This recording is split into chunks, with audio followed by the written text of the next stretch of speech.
that means you up in some third heaven and you need to come down on the ground so you can be some earthly good. Because when I give you the answer, I'm going to also make you the solution. I wish somebody would holler, how long, why this is going on. See, but when you ask, notice what God will say. Look at verse 5 of chapter 1. I like me some God. God says in verse 5, boy, look at the nations. Watch and be utterly amazed about what's to jump off. He says, for I am going to do something in your lifetime that you would not believe even if I told you. Look at your neighbor, say, watch and be amazed. God's about to do something in your life that's about to blow your mind. It's about to be so incredible that even if the big name prophet came and told you, you wouldn't believe it. Tell your neighbor, get ready, because God's about to do exceedingly, abundantly, above all that you can think or even imagine. Get ready, because God's about to bust a move in your finances. Get ready, because God's about to bust a move in your life.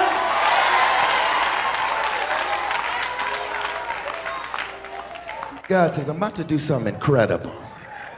But you got to get excited about your own prophecy. He says, get ready. God says, look, don't you worry about justice. I handle justice.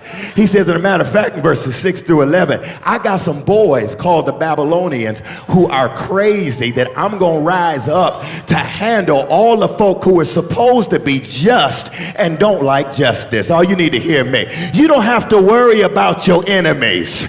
God says, I will raise up a fool to handle your fool, so you don't have to act a fool because you too faith-filled to be a fool. I wish I had some folk who used to be a fool but now walk in faith and understand God gonna handle all of your enemies. You ain't got to talk to them. You ain't got to waste your time. You ain't got to reason with them.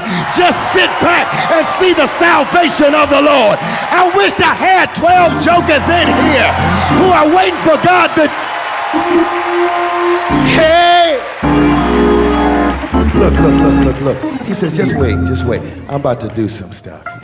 He says, so then it's as if Habakkuk all of a sudden gets it and says, okay, in response to what you just said, look at verse 1 of chapter 2. This is what I'm going to do.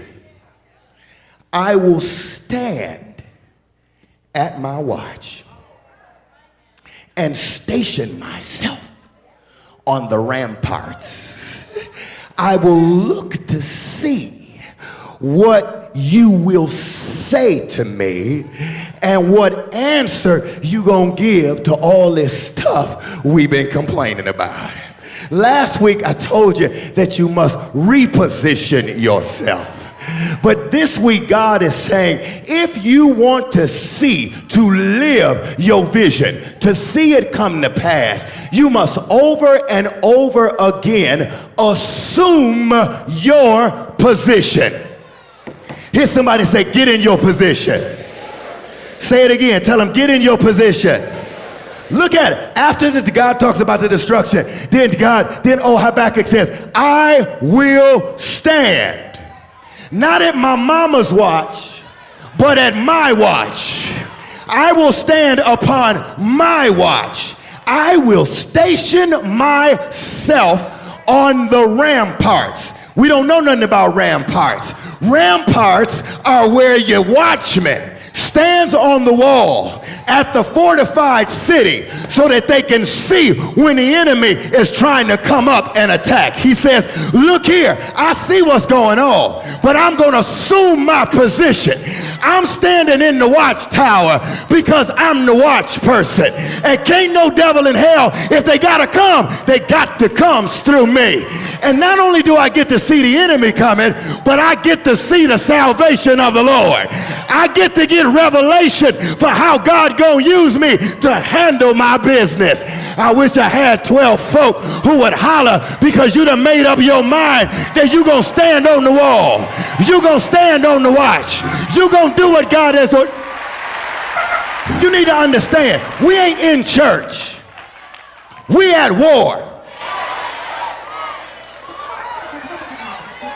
You ain't in pretty tabernacle. You in the terrible earth realm. And I need some jokers who ain't Christian sissies and pew punks who will get up and let the devil know, hell no, we ain't going.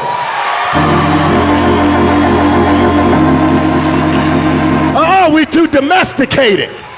The weapons of your warfare are not carnal, daughter, but mighty through God to the pulling down of strongholds, casting down of